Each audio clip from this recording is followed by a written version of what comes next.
नसलुए सुगनिया बकवनाइया संग फसलुए सुगनिया बकवनाइया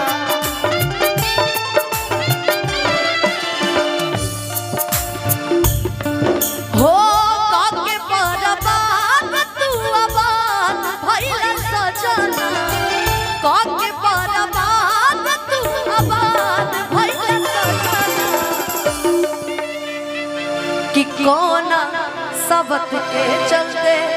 बर्बाद भइल सजना अरे खुश रह जाके अपना भंडारा के आना खुश रह जाके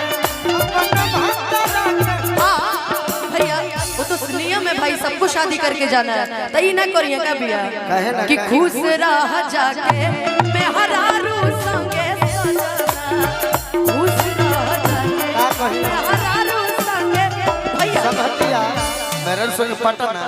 हां संगतिया हमारे यह लोग सजना कहनी है पगला देता हूं संगतिया हमसे का कहीं जहानाबाद में जख्मी भैया जहानाबाद पीरो और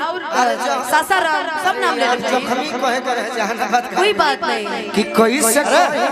तोनी को वही लय में हम ना कहब रे तब कोई से लय का जवाब लय से पहले तू दोनों मिला बोल लो कि जाने जाने को तोर लय तो हम भुलाइए नहीं जाइए कि जाने जाने को जाने भइल जान हो अरे सच हो में दूजी के जान भइल जान हो क्या जान सच हो में दूजी के जान भइल जान अभी हमारा नया गीत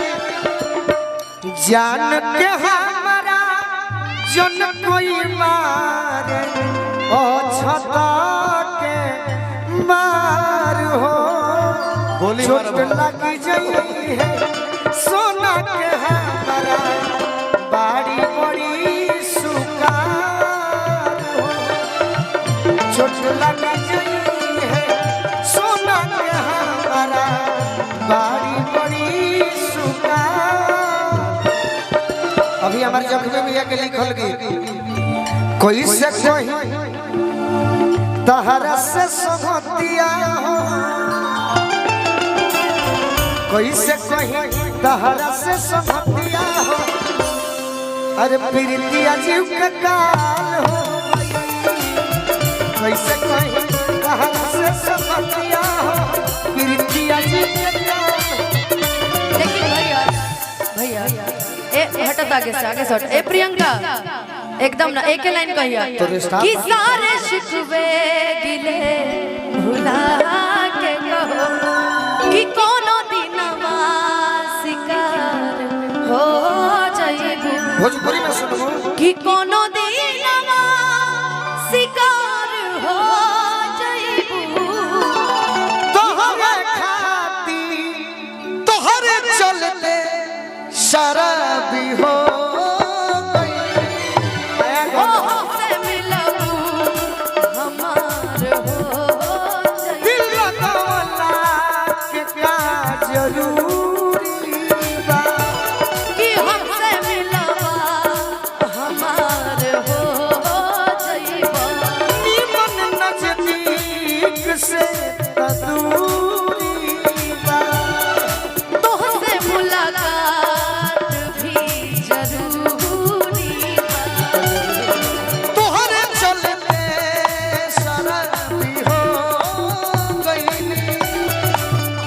चलते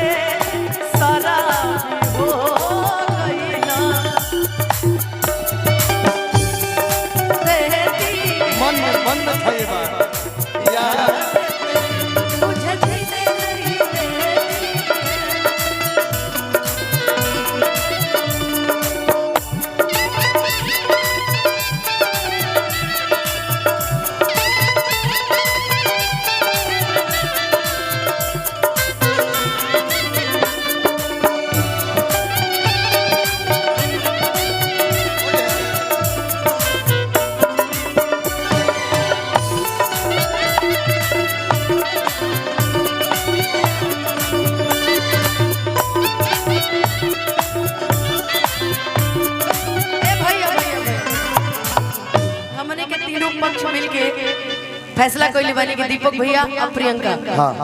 के गायकी हो जाओ। बहुत बनी हमने खाना खा के होता है अकेले मान ला कि ठीक नहीं होने लागत खाली हमनी के प्रियंका जी खड़ा रहो। प्रियंका और दीपक भैया कहाँ गए? दीपक भैया ले भाई दोनों माइक ले भैया आओ ना भाई बड़ू बोका बना लगलो बने आओ बड़ भाई हम सैड सॉन्ग रुका हो बेटा। हाँ बिल्कुल।